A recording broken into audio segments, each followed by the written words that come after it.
Hello everyone and welcome to Lush and Salty Aquariums. My name is Stefan and thank you for coming to the channel. Okay, so what a difference a few days makes. We're looking at the 20-gallon Oase Cinescaper, the one that I did not a fairly major reboot of. I mean, I used the same materials, I just took a lot of stuff out, moved things around, and did, massive cleaning of the filter and water change, mowed the carpet as it were.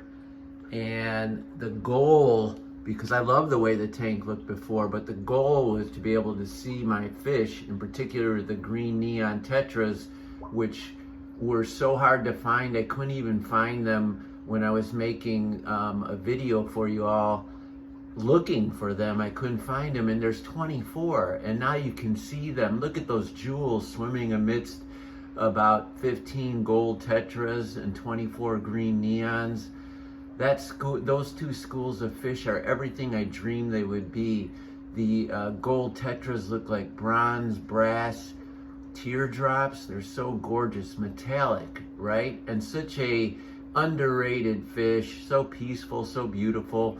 And they get along extremely well with the green neon, which used to be underappreciated, but now aquascapers in particular love this fish. A little bit smaller than the cardinal, certainly smaller than the cardinal tetra, and arguably smaller than the standard neon tetra, with a primary blue-green color dominating its body. And look at those jewels. And of course I have a small school of Bexford pencilfish, and they're all in there together. Now that's a lot of fish for this tank, but it's heavily planted. I take intensively good care of these creatures and they seem extraordinarily happy. And there's the honey gourami front and center. Make way for my close-up.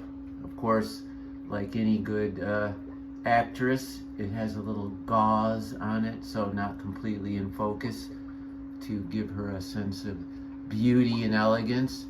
All these fish doing everything I wanted them to do, and I'm even grown to appreciate my aquascape, which violates a lot of the rules, right? There's no inverted hockey stick, there's no rule of threes or any of that stuff going on here.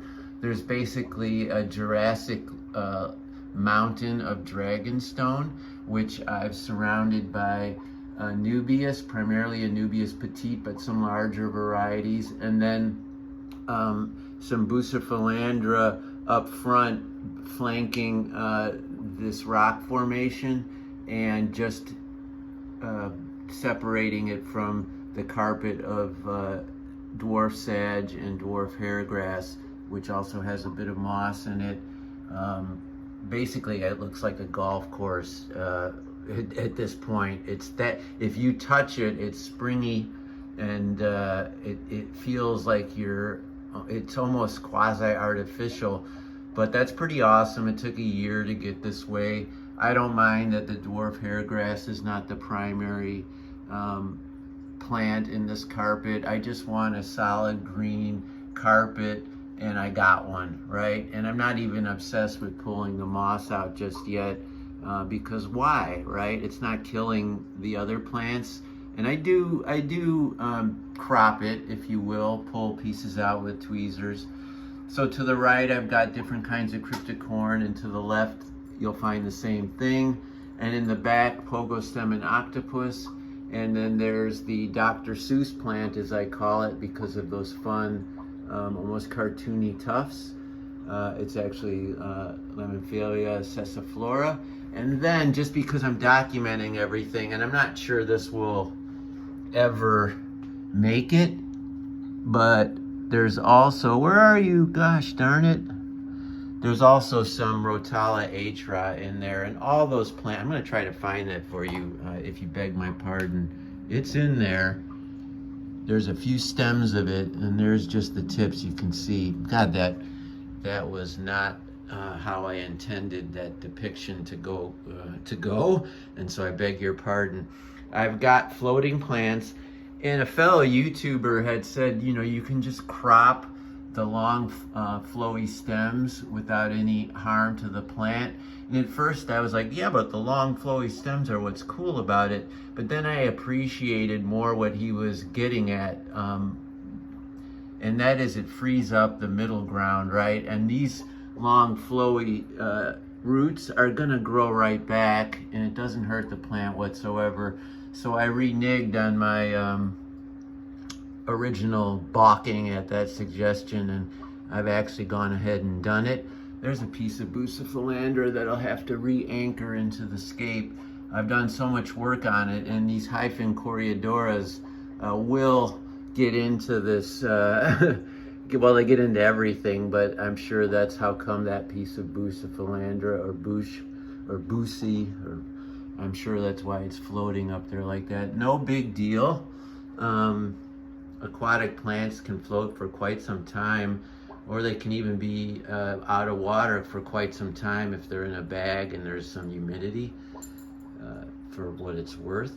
But I just wanted to show you what a difference, I don't know, it's really just a matter of days actually, since that last video where I showed you that I had actually done a 2.0, I called it a 1.8 of this tank, and it looked good, but I didn't think it looked as good as it used to. But have patience, and that's something I've always notoriously lacked, but my patience is starting to be rewarded, because I think this tank is, at least right now, right here for this video, I think it looks fantastic. And give it a B+. Oh, I forgot to mention, I have a really healthy pothos growing out of these one of these neat little plastic boxes that you can get on eBay, and with suction cups they anchor inside the tank. They're clear with slits, and you can just put a few cuttings in there and voila. And that's kind of a fun feature as well, so that when I'm sitting in my chair, and I'm walking around now, but there's a great view of that plant, and it adds to the Jurassic feel. Maybe not. In a way, it's kind of, as I look at it here with you in real time, kind of violating certain aesthetic rules, but that's okay. I mean, the fish and the plants are quote unquote happy, and I can see them, and that makes me happy, and I hope by proxy that makes you happy. All right, everybody, thank you for watching and for your support. Always keep your hands in the tank. Ciao for now.